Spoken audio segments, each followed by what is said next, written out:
tell me just what you want me to be. 'Cause what do you mean? You slept with people other than me. Just tell me why. What have I done to deserve this?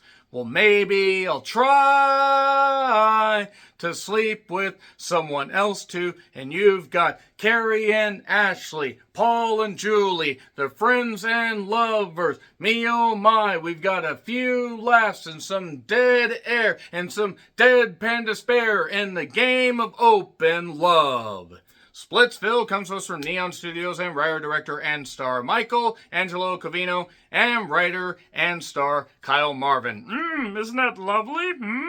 I claim this planet for Mars. Man, Marvin the Martian was great. Marvin the Martian is nowhere near this. Marvin the Martian had better writing, better comedy. Okay. I'm trying not to tip my hand as to how I felt about the funniest movie of the year. So, if you haven't seen the trailer, basically you have the writer, Kyle Marvin, playing Carrie.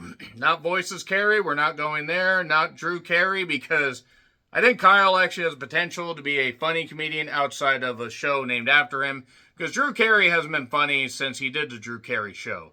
Because The Price is Right is terrible now that he's hosting it. Or at least hosted it. I don't know if he still is. So that being said, enough about Drew Carey.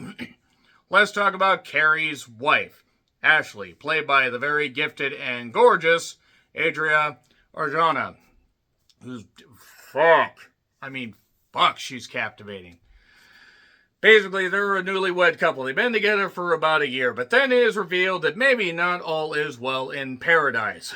So, after a meeting with some friends, we have Paul, who's the director, and his wife, Julie, a.k.a. alleged human, more like defective humanoid Dakota Johnson, the daughter of Don Johnson and Melanie Griffith, and she got about that much of their talent.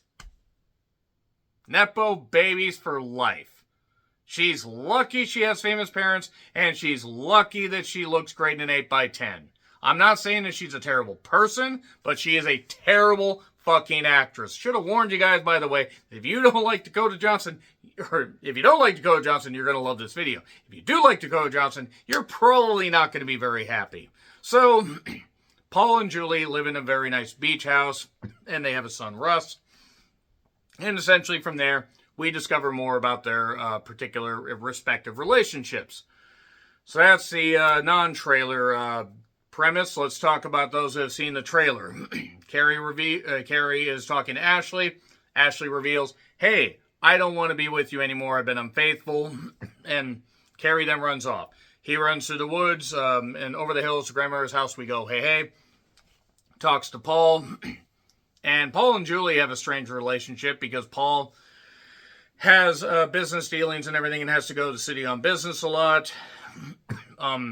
They end up, it becomes obvious that they have an open relationship. Certain things occur. And then basically, it is now, it's a dark comedy that's supposed to be an unromantic comedy according to the labels and the tagline on the poster. And this movie's been lavish with fucking praise. Just lavish with praise. There have been a few things where they said, okay, there are a few issues with this. But the best way I can describe this movie is, okay, it's got quips, it's got jokes, and it's got various scenarios that it rapid fires at you. It just keeps throwing them at you from the very beginning, especially in the first 30 or so minutes. It's chaotic while being totally empty. Totally devoid of any substance, totally devoid of any redeeming qualities for their characters. Either the characters are halfway okay but idiotic, or complete pieces of shit. Now that's fine, and I don't mind a dissection of flawed people, but I have to have a reason to really be invested. And I wasn't invested in this movie at all after the first 30 minutes. I liked some of it, but then it just wore me down and annoyed me. And I'm sorry, it was chaotic but empty. It tried to basically go, fast and everything and go quickly there, but it also ended up just being stuck in neutral. And even when it got to first gear, it would shift right back to neutral and would just It would be like the yodeler in Price is Right. Yeah, more Price is Right references. And the biggest issue I have is, I'm sorry, every time Dakota Johnson's on screen, I say again, like I said in my Materialist review, she literally acts like an alien that either crash landed here or came here to study humanity, has been here for decades, is even looking like a human, but doesn't understand how to properly do the mannerisms, doesn't properly understand how to have any expression except, I would rather be literally anywhere else. And that's fine. I know she's getting paid shit pots full of money to do these roles. Badly, I might add, because Dakota Johnson is not a good actress. She hasn't been good in any of the stuff I've seen. I have not seen every single one of her movies because I don't hate myself that much, but I do hate the fact that she is given multiple opportunities, whether she's nice or not, despite having maybe 25% of the talent of many that would do better in roles like this. Now, there are some, I like the opening. I thought that there were some funny moments in the first 30 minutes. There were, for every joke that hit, 5 missed and 4 landed with a thud. And strike that, reverse it. 4 missed and 5 landed with a resounding thud. And the camera work was all, whatever. It was supposed to be like, not continuous take stuff, but it was, they were trying to do artsy shots and trying to do stuff like this. And it was supposed to be situational and funny and everything. And it's not. And I don't care if the movie is about dissecting and ripping apart these relationships that really, even on the surface, were never going to work. And find out that these flawed people really don't actually deserve, what they had. They don't know what they had till it was gone. They pay Paradise and put up a dumb old twat in Dakota Johnson. I'm sorry, again. It's in theaters if you want to check it out, but good God, this movie wore me. It was not funny. I don't get it. This didn't work for me. 3, 2, 1, and spoilers. So, we start at the beginning, as most movies do, unless you're Memento, and then you start at the end. Or The Life of Chuck. Life of Chuck was really good, by the way. I don't know if that's on streaming yet or just on Amazon, but it's worth it. So basically, Ashley decides the smart thing to do on the state highway while her and Carrie are going along, I assume to Paul and Julie's place, is to give him a handy, shall we say. She would be hard to resist. Hard in more ways than one. But anyway, basically, let's just say, handling yourself while you're having yourself handled on that road, not easy, and a van ends up crashing. They end up stopping to help. They're trying to, basically actually trying to give CPR to the wife that got thrown out the window. That doesn't work. The husband may or may not be dead. They're back in the van. And all that, it just, okay, it's all crazy. It's all crazy and kooky and going on. And Ashley then ends up basically revealing she's been unfaithful multiple times. She wants a divorce. It's not that she doesn't love him, but she wants to sleep with other people. She even has a letter that she wrote out in anticipation of this, the fucking raging bitch. And I mean the character. I would not get back together with a character like that or even with somebody like that. You don't need to be with somebody that toxic. Carrie doesn't want to hear this. He ends up running off and ends up at Paul and Julie's house. They have a son, Russ, and it's a very nice house. Paul's always away on business in the city. Julie is, trying to be a good housewife and also, doing her own thing and being a good mother. And there's one point where the son wrecks a jet ski. Gardner guy or whatever the fuck it is upset. And Carrie basically tries to stop this. He ends up getting caught in a sleeper hold, which this is not a sleeper hold, but I can't put myself in a sleeper hold. And then Dakota Johnson just comes up, and this is all shot from the perspective of, in the living room, hits the guy over the head with all the enthusiasm. Well, fine, I guess I'll do this. If you don't want to fucking act, don't fucking act. Find something else to do. She's 35 years old and has offered really very few memorable roles for the right reasons. So, Julie and Paul end up revealing while talking to Carrie, hey, by the way, we're in an open relationship. Sleep with whoever, it doesn't matter. Oh, Julie's like, oh, I could even sleep with him. And Paul basically plays it off like, yeah, sure, I wouldn't mind. And you could tell that he would mind because that's his best friend. And Ashley also decided to drop off his bags and she doesn't want to see him, all that stuff. So now Carrie is basically going to be staying with them. And then he ends up sleeping with Julie because she flirts with him, this kind of stuff, whatever. I mean, Dakota Johnson's beautiful, but she's hollow, I assume. But they end up fucking. And then Carrie basically reveals, after Paul gets off the phone with a meeting about a building that he's going to buy and turn into stuff, whatever the fuck it is, that he slept with Julie. Paul at first is like, okay, whatever, but then we get the slap. I challenge you to a duel. And then they start doing wrestling moves. Like, literally. They do a full Nelson, not a Ricky Nelson. They do a fucking arm bar. Then they do an arm snap. And they almost do a pile driver, but then that gets turned into a powerbomb variation. So somebody on that crew is a fucking wrestling fan, unless it's the writer-directors themselves. So, they end up basically going through the window into the pool. More shit's going on. And then Dakota Johnson is coming up with the son. And basically, she's trying to make them apologize and stuff like that. Carrie plays it off like it didn't really mean anything, but obviously it did. And Paul has to go away on business, but they're going to go to this like theme park thing or this like carnival. So they end up, basically Carrie ends up being, you know, the uncle to Russ and everything, and that kind of stuff, going along like that. And then Julie ends up meeting a guy named Brent, which it seems like to imply that she's going to maybe sleep with him because he's a British guy or somebody from the UK, I don't know. And everything's going well. Everything's going well so far. And one part of the fight that I did skip over was... after, you know, they're doing all that fighting and stuff like that, they get into the kids' room. They break the goddamn aquarium on accident. They collect his fish. But this is also right after, and by the way, the water could have been used when fucking Paul uses an aerosol can and ends up burning off the eyebrows of you know, Carrie, which comes back to play a little bit later. So they save some of the fish, but it's not really going all that well. Then the carnival time, while Paul's doing whatever. And, you know, it's like keeping the openness of the relationship and stuff like that, but things are still tense.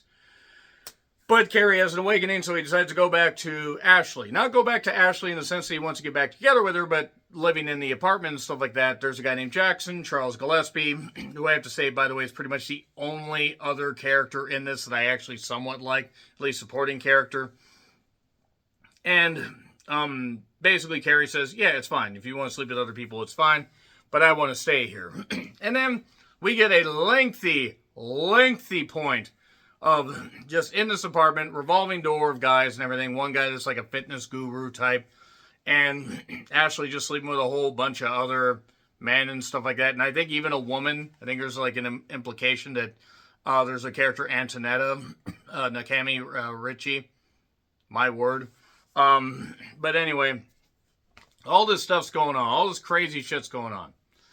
And Jackson seems to be like the only one that maybe kind of is a halfway decent guy. I'm not saying anybody else is a jerk necessarily, but Ashley's just going through a whole bunch of guys and stuff like that. Meanwhile, Paul and Julie's marriage, seemingly we're not exactly sure how rocky it is or isn't until Paul shows up. And it turns out that Paul was kicked out of the goddamn house and everything. And that was partly due to it was just due to differences, shall we say. Julie then reveals, because Carrie's working as a crossing guard, while also being a gym teacher at this very prestigious school that Russ goes to, so he can keep an eye on his nephew. Russ is getting picked on, you know, and his uncle's trying to be there for him as a gym coach and stuff like that. But he talks to Julie, and Julie basically reveals that he made some bad deals and everything, and some bad loans, and some bad stuff in general, where basically it is snowballed to the fact that their money is basically, their assets have been frozen. He overreached, overestimated, and now all this shit's going on. And she's pissed off. Understandably so, by the way. And I'm not saying Paul was necessarily the best guy. I'm not saying Julie was the best either, but the best wife. whatever. I mean, however, the communication stuff, whatever. But Paul was clearly the worst of the two here and should have been more honest. So he ends up staying at the apartment that Ashley, Carrie, and the various other men have. But Paul wants to find a way to restore the balance and stuff like that. And basically says to Carrie, you need to talk to Julie, stuff like that. And it's a way to win, to try and get to talk to her and everything, even though things aren't really, all that great. Carrie lets his feelings be known that sleeping with Julie really was eye-opening and very awakening and stuff like that, and it meant something. It meant something to her too, so clearly a romance starts to develop. Not really a secret romance, because I think it's pretty obvious what's going on, but Carrie ends up moving into the place while they're in foreclosure, essentially. There's one point where her car, Julie's car gets towed, and she ends up finally talking to Paul, where basically he was leaving voicemails explaining all this stuff's going to happen, we're losing everything. He put loans in his son's name just as a way to try and get to whatever fucking deal he had. He's a real fucking piece of shit. And I'm just saying as a character. I'm not saying as a director. I'm not saying as a person, because the director actually, from interviews I've seen, actually seems like a pretty decent guy. But they're doing, basically their life is fractured. And it seems like Carrie has accepted what Ashley is doing. And Ashley even is dating a guy that's a mentalist. This movie could have used a mentalist to read its goddamn mind and see why the fuck the casting director thought Dakota Johnson was a good idea to play this role. So, Russ basically is expelled from school, or is going to be expelled from school because he got pantsed and then he decided to pants somebody back. And can't be having that at a private school where they're doing a whole lot, it's a whole lot of money for intuition. Carrie ends up taking the fall, essentially. And Paul ends up actually going to jail for a bit because of whatever the fuck. Now, mind you, there's timelines, all over the goddamn, stretched out timelines or crammed or whatever the fuck. It's like stretched out over seconds. Like, gone in a flash. I mean, it's really hard to fucking explain. I'm not exactly, the best with words when I'm trying to describe a really, really bad comedy, but it's just Paul's in jail, and then Carrie visits him. He's upset at Carrie, but he needs help getting out. He needs a place to stay. Carrie is sleeping with Julie. They're at the house. So now, Paul is essentially at the house, doing, just being that, but he ends up signing the divorce papers, so now they're going to be divorced. Carrie signs the divorce papers, so now him and Ashley are going to be divorced. Stuff like that. So now we have a birthday party for the son, for Russ. There's a nice golden doodle in there where I think bless that golden doodle. I don't know what the fuck they were thinking. I'm throwing this away. Simon Webster, by the way, plays Russ, the kid. The kid's fine in his role, I guess. I actually think that the kid just deserved better materials, a chance to break out, but he's all right. But Ashley's dating some mentalist guy. And I recognize the guy to play the mentalist, but it's just I can't place him right here. But he's doing some stuff and everything, and he's just doing some tricks because he's really good at reading people's minds. And Ashley ends up basically revealing, because one thing that was mentioned way earlier in the movie was about the Fray. And there's a song by the Fray that Ashley ends up singing while at the party because she realizes she actually does care about Carrie. And also there's a woman named Carrie that is dressed the same as Julie in the same dress, and Paul brought her along as a way to make her jealous and stuff like that. So basically the movie ends up showing okay, you want to be outside your marriages. Oh, this happened. Oh, wait, you realize you're meant to be together. Or you're just accepting stuff, and that's just what life is acceptance, because I don't feel this is love. I don't feel this is anything close to that. I feel this is just acceptance. Not even good acceptance. I accept the fact that Splitsville is terrible. I really do I accept that. But they're at Russ's party. The thing is, see, again, it's chaotic and they try to make it seem like a lot's happening, but nothing's really happening. So, essentially, we get, basically Julie and Paul do end up getting back together, where he's getting a nailer and stuff like that. So yeah, they're together but not together, and now their house is an Airbnb that's being rented out, so they can rent it out, but they can't stay there anymore because they got foreclosed. There's an Australian guy that is there as the Airbnb host, or the super host, or whatever. Oh, yes, and also Carrie and Ashley got back together, and they have a kid. Whatever. Are there little nuances I'm missing? I don't care. This movie's terrible. But they arrive, they're having fun and everything, and then suddenly the Australian guy, or whatever, New Zealand, is all upset. That was Grayson Waller at first, and then I realized that that guy's a little bit taller than Grayson Waller. Grayson Taller, as it were. He ends up basically, he goes out and he sees that Russ and this kid, I assume, it could be the bully kid for all I know, I don't really care at this point, takes the boat, and oh my god, he crashed the boat just like he crashed a jet ski and stuff like that. No, listen, it's not funny. It's not funny. Like, how is that a wraparound joke? How was that joke funny the first time and now we're doing this? Like, just why? Just why? Just fucking why? Just seriously, tell me why. Tell me why any of this is supposed to be, like, 15 to 20% of the jokes hit, and the ones that don't land, it is what it is, but man, the ones that land with a fucking thud. If you have half your jokes that land with a fucking thud, and you have super annoying characters and nothing about it works, it just grates on you, and this grated on me, and Splitsville gets a fucking F. I did not like this at all. I put a Letterboxd review up.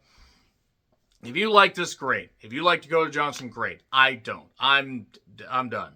Agree, disagree with what I said, like, share, subscribe. Twitter, Letterboxd, Blue Sky handles in the description. I'm John Rittland. Until we open up and hopefully slap somebody in the face again, much like a couple fights in the movie that weren't any good, happy trails to you.